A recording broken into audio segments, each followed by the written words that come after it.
الہی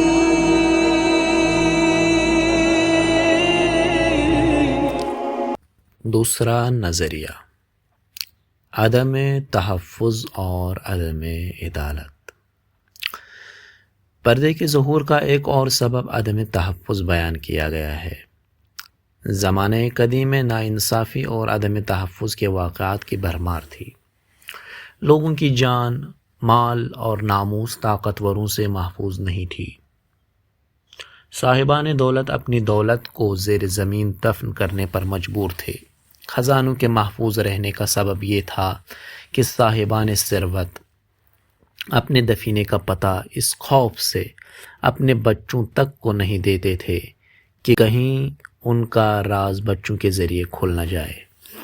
اس طرح کبھی ایسا اتفاق رونما ہوتا کہ باپ ناگہانی موت سے راہی ملک کے عدم ہوا اور اپنے راز سے کسی بچے کو آگاہ نہیں کر سکا، جس کے نتیجے میں اس کی دولت ہمیشہ کے لیے مٹی تلے دب جاتی۔ اُسْتُو ذَهَبَكَ وَذِهَابَكَ وَمَذْهَبَكَ کا مشہور مقولہ اسی دور کی پیداوار ہے، جس کے معنی ہیں اپنے مال و زر، اپنے سفر اور اپنے عقیدے کو مخفی رکھو۔ جس طرح دولت کو تحفظ حاصل نہیں تھا، اسی طرح عورت کی ذات بھی محفوظ نہیں تھی۔ خوبصورت عورتوں کے خاوند اپنی عورتوں کو بڑے لوگوں کی نگاہوں سے محفوظ رکھنے پر مجبور تھے۔ اگر وہ ایسا نہیں کرتے تو اپنی عورتوں کو کھو دیتے تھے۔ ساسانی دور میں ایران اس قسم کے حادثات سے دوچار رہا ہے۔ شہزادے، زرتشتی علماء اور عمرا جب بھی کسی گھر میں خوبصورت عورت کا نشان پاتے تو اس گھر میں گھس کر عورت کو اس کے شوہر سے چھین لیتے تھے۔ اس زمانے میں معاملہ پردے کا نہیں بلکہ عورت کو مخفی رکھنے کا تھا تاکہ کسی کو اس کا پتہ نہ چلے۔ ویل ڈورنٹ اس سلسلے میں اپنی کتاب تاریخ تمدن میں قدیم ایران سے متعلق بڑے شرمناک واقعات نقل کرتا ہے۔ کانٹ گوبینو اپنی کتاب ایران میں 3 سال میں لکھتا ہے کہ اس وقت ایران میں رائج پردہ دراصل اسلام سے زیادہ قبل از اسلام کے دور سے وابستہ ہے۔ وہ لکھتا ہے کہ قدیم ایران میں عورتوں کو کوئی تحفظ حاصل نہیں تھا۔ نوشیروان، جسے غلطی سے عادل مشہور کر دیا گیا ہے، اس کے بارے میں منقول ہے کہ اس نے اپنے جرنیل کی خوبصورت بیوی سے اس کی غیر موجودگی میں تجاوز کیا۔ جب اس کا خاوند گھر لوٹا تو اس کی بیوی نے اسے سارا ماجرا کہہ سنایا۔ بیچارے خاوند نے سوچا کہ بیوی تو ہاتھ سے گئی ہی، لیکن اب اس کی اپنی جان بھی خطرے میں ہے، تو اس نے اپنے بیوی کو طلاق دے دی۔ جب نوشیروان کو یہ بات معلوم ہوئی کہ جرنیل نے اپنی بیوی کو طلاق دے دی ہے تو اس نے اس جرنیل سے کہا، میں نے سنا ہے کہ تم ایک خوبصورت باغ کے مالک تھے اور ابھی حال ہی میں تم نے اسے چھوڑ دیا ہے، آخر کیوں؟ جرنیل نے جواب دیا، میں نے اس باغ میں شیر کے پنجوں کے نشان دیکھے، مجھے خوف محسوس ہوا کہ کہیں یہ شیر مجھے بھی نہ پھاڑ کھائے۔ نوشیروان ہنسا اور کہا، فکر نہ کرو، اب شیر وہاں نہیں آئے گا۔ اس عدم تحفظ کا تعلق صرف ایران یا زمانہ قدیم سے مخصوص نہیں۔ آدھی رات کی اذان کا جو حصہ ہم نے داستان راستان میں نقل کیا ہے، اس سے ظاہر ہوتا ہے کہ اس طرح کے نہ جانے کتنے واقعات بغداد میں اس وقت رونما ہوئے جب وہاں ترکستان کے لوگوں کی حکومت تھی۔ ماضی قریب میں ایک ایرانی شہزادے نے اصفہان میں اس طرح کی بہت سی زیادتیاں کیں اور اصفہان کے لوگ اس کے دور حکومت سے متعلق بہت سے واقعات نقل کرتے ہیں۔ تبصرہ: ہم گزشتہ ادوار کے عدم تحفظ اور ناانصافیوں کے نتیجے میں عورت کی پردہ نشینی کے منکر نہیں ہیں۔ یقیناً پردے اور اس کے متعلق تصورات کی سختی انہی واقعات کا نتیجہ ہے، لیکن ہمیں یہ دیکھنا ہوگا کہ کیا اسلام میں بھی پردے کا یہی فلسفہ رہا ہے؟ اول تو یہ بات درست نہیں ہے کہ ہمارے دور میں عورت کو مکمل تحفظ حاصل ہو گیا ہے۔ اسی یورپ اور امریکہ کی صنعتی دنیا میں جسے ہم غلط طور پر متمدن دنیا کہتے ہیں، زنا بالجبر کے واقعات دیکھنے میں آتے ہیں۔ جب متمدن دنیا کی یہ کیفیت ہو تو پھر نیمے متمدن یا پورے طور پر وحشی قوموں کی کیا صورت ہوگی؟ جب تک دنیا میں شہوت کی حکومت قائم ہے اس وقت تک ناموس کے تحفظ کا سوال ہی پیدا نہیں ہوتا۔ البتہ واقعے کی صورت مختلف ہوتی ہے۔ کبھی فلاں خان صاحب یا فلاں چودھری صاحب اپنے مسلح آدمی بھیج کر کسی عورت کو اٹھا لیتے ہیں، اور کبھی کسی محفل کے درمیان اس کے شوہر اور بچوں سے جدا کر دیتے ہیں۔ اس قسم کے حادثات اور اغوا کی وارداتیں ہم آئے دن اخبارات میں پڑھتے رہتے ہیں۔ ایرانی روزنامہ اطلاعات امریکی عورتیں جنسی حملوں کی زد پر کے عنوان سے ایک رپورٹ میں لکھتا ہے، واشنگٹن ایسوسی ایٹ پریس امریکی حکومت کو اپنی رپورٹ پیش کرنے والے 3 محقق ڈاکٹروں نے کہا ہے کہ امریکہ میں لاس اینجلس وہ مقام ہے جسے زنا بالجبر کے واقعات میں اولویت حاصل ہے، اور اس سلسلے میں واشنگٹن 13ویں نمبر پر آتا ہے۔ لیکن اس کا یہ مطلب نہیں کہ واشنگٹن میں خواتین جنسی حملوں کی زد میں نہیں، بلکہ بات یہ ہے کہ اس شہر میں دوسرے شہروں کی نسبت عورتوں کو زیادہ تحفظ حاصل ہے۔ لاس اینجلس میں ہر 1,00,000 افراد میں 52 افراد زنا بالجبر کے واقعے سے دوچار ہوتے ہیں، جبکہ واشنگٹن میں اس کا تناسب 1767 ہے۔ نیو یارک میں 6 ماہ کے عرصے میں آبروریزی کے 3000 واقعات پولیس کے ہاں درج کرائے گئے ہیں۔ شکایات درج کرانے والوں میں 6 سال سے 88 سال تک کی عمر کے افراد شامل ہیں، لیکن بیشتر شاکیوں کی عمر 14 سال ہے۔ 6/9/1347 شمسی میں یہ خبر شائع ہوئی ہے۔ بس یہ دعویٰ کہ دور حاضر میں عورت کو مکمل تحفظ حاصل ہے اور صاحبان عفت و عصمت کو اس بارے میں مطمئن ہونا چاہیے، ایک مفروضے کے سوا کچھ بھی نہیں۔ ثانیاً، اگر ہم یہ فرض کریں کہ دنیا میں عورت کو مکمل تحفظ حاصل ہو گیا ہے اور اب زنا بالجبر کا وجود باقی نہیں رہا، تو ہمیں دیکھنا ہوگا کہ پردے کے بارے میں اسلام کا کیا نظریہ ہے۔ کیا اسے عدم تحفظ کی بنا پر رائج کیا گیا تھا، جو آج یہ کہا جا سکے کہ اب جب کہ عورت کو تحفظ حاصل ہو گیا ہے پردے کو باقی رکھنے کا کوئی جواز نہیں ہے؟ یقیناً اسلام میں پردے کا سبب عدم تحفظ نہیں ہے۔ ہم اسے پردے کے ظہور کا بنیادی سبب قرار نہیں دے سکتے، کیونکہ اسلامی آثار میں نہ تو اسے پردے کا سبب بتایا گیا ہے اور نہ ہی یہ بات تاریخ سے مطابقت رکھتی ہے۔ جاہل عربوں میں پردے کا رواج نہیں تھا، لیکن اس کے باوجود انہیں اپنی خاص قبائلی اور بدوی زندگی کے سبب انفرادی تحفظ حاصل تھا۔ یعنی جس وقت ایران میں پردہ رائج تھا اور انفرادی عدم تحفظ اور زنا بالجبر کے واقعات اپنی انتہا کو پہنچے ہوئے تھے، اس وقت عرب قبائل میں اس طرح کی بدفعلی موجود نہیں تھی۔ قبائلی زندگی میں جس تحفظ کی کمی تھی وہ اجتماعی تحفظ تھا، اور پردہ اس طرح کے عدم تحفظ کا مداوع نہیں کر سکتا تھا۔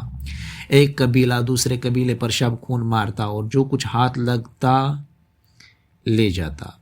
لوٹ مار میں عورت اور مرد دونوں اسیر ہوتے اور عورت کا پردہ اسے تحفظ نہیں دیتا تھا۔ دور جاہلیت کے عربوں کا رہن سہن آج کل کی صنعتی زندگی سے بالکل مختلف تھا، البتہ ان کا طرز معاشرت اس اعتبار سے دور حاضر ہی کے مانند تھا کہ اس میں زنا اور فحاشی عام بات تھی، اور اس میں شوہردار عورتیں بھی شامل تھیں۔ ایک خاص طرح کی ڈیموکریسی اور استبدادی حکومت کے فقدان کے سبب کسی عورت کو زبردستی اس کے گھر سے باہر نہیں نکالا جا سکتا تھا۔ تاہم یہ فرق قابل ملاحظہ ہے کہ وہ انفرادی عدم تحفظ جو آج کے دور میں ہے اس زمانے میں موجود نہیں تھا۔ یہ بات بھی صحیح نہیں کہ پردے کا حکم اس بنا پر دیا گیا کہ قبائلی زندگی میں عورتیں دست درازی سے محفوظ رہیں، چونکہ عادات و اطوار کی بنیاد پر قبائلیوں میں اس طرح کی بات نہیں پائی گئی، لہٰذا ہم یہ نہیں کہہ سکتے کہ اسلام نے تحفظ کی برقراری کے لیے پردے کا حکم دیا تھا۔ پردے کا بنیادی فلسفہ کچھ اور ہے جسے ہم بعد میں عرض کریں گے۔ فی الحال ہم یہ نہیں کہنا چاہتے کہ مرد کی تجاوز کاریوں سے عورت کے تحفظ کا مسئلہ مطلقاً پیش نظر نہیں رہا ہے۔ آگے چل کر آئے جلباب کی تفسیر میں ہم بتائیں گے کہ قرآن مجید نے اس کی اصل پر توجہ دی ہے۔ میں اس بات کا مدعی بھی نہیں ہوں کہ ہمارے اس عہد میں یہ فلسفہ بے معنی ہے، اور اس کا تعلق اس دور سے ہے جب عورتوں کو مردوں کی زیادتیوں سے تحفظ حاصل نہیں تھا، کیونکہ ترقی یافتہ ممالک میں زنا بالجبر کے واقعات روزمرہ کا معمول ہیں۔ تیسرا نظریہ، عورت کا استحصال۔ بعض افراد نے عورت کے پردے کو اقتصادی پہلو سے نسبت دے کر یہ کہا ہے کہ پردہ مرد کے عہد ملکیت کی یادگار ہے۔ مردوں نے عورتوں سے اقتصادی فائدہ حاصل کرنے کے لیے ان کا کنیزوں کی طرح استحصال کیا۔ انہوں نے عورتوں کو اس بات پر مطمئن کرنے کے لیے کہ ان کا گھر سے نکلنا معیوب ہے، پردے کا تصور انہیں ذہن نشین کرایا اور انہیں گوشہ نشین بنایا۔ اس خیال کو پیش کرنے والوں نے نان، نفقہ اور مہر کے مسائل کو بھی عورت پر مرد کی ملکیت کی دلیل قرار دینے کی کوشش کی ہے۔ ایران کے مدنی اور اساسی قوانین پر تنقید کا مصنف لکھتا ہے، جب ایران کا سول لا ترتیب دیا جا رہا تھا اس وقت تک بردہ فروشی کا رواج دنیا کے بعض حصوں میں باقی تھا۔ ایران میں اگرچہ ظاہری طور پر یہ رسم ختم ہو چکی تھی، لیکن قانون سازوں کے ذہنوں میں بردہ فروشی کا عنصر موجود تھا۔ عورت کو ان دنوں بھاڑے کا ٹٹو سمجھا جاتا تھا، اسے مردوں کے ساتھ اٹھنے بیٹھنے، اجتماعات میں شرکت کرنے اور سرکاری عہدے تک پہنچنے کا حق نہیں تھا۔ اگر عورت کی آواز کسی نامحرم تک پہنچ جاتی تو وہ اپنے شوہر پر حرام ہو جاتی تھی۔ خلاصہ یہ کہ اس زمانے کے مرد عورت کو گھرداری کی ایک ماشین سمجھتے تھے، اور اگر کبھی اتفاقاً وہ گھر سے باہر جانا بھی چاہتی تو اسے سر سے پاؤں تک سیاہ چادر میں لپیٹ کر روانہ کیا جاتا تھا۔ صفحہ نمبر 27۔ اس پوری عبارت میں لکھنے والے کی افتراء پردازی سے اس کے ذہنی رجحان کا بخوبی اندازہ لگایا جا سکتا ہے۔ معلوم نہیں کب اور کہاں اس قانون پر عمل درآمد ہوا تھا کہ اگر عورت کی آواز کوئی نامحرم سن لے تو وہ اپنے شوہر پر حرام ہو جاتی تھی۔ کیا یہ افکار ایک ایسے معاشرے کی پیداوار ہو سکتے ہیں جس کے ذاکر اکثر ممبروں سے جناب فاطمہ زہرا سلام اللہ علیہا اور جناب زینب صلوات اللہ علیہما کی ان تقریروں کا تذکرہ کرتے رہتے ہیں جو انہوں نے مسجد نبوی اور کوفہ و شام کے بازاروں میں عوام کے اجتماع میں کی تھی؟ ایران میں کس اسلامی دور میں عورت مرد کی کنیز رہی ہے؟ سب جانتے ہیں کہ مسلم گھرانوں میں اسلامی احکام کے تحت مرد عورت کا زیادہ خیال رکھتا ہے اور اس کے لیے تمام آسائشیں فراہم کرتا ہے۔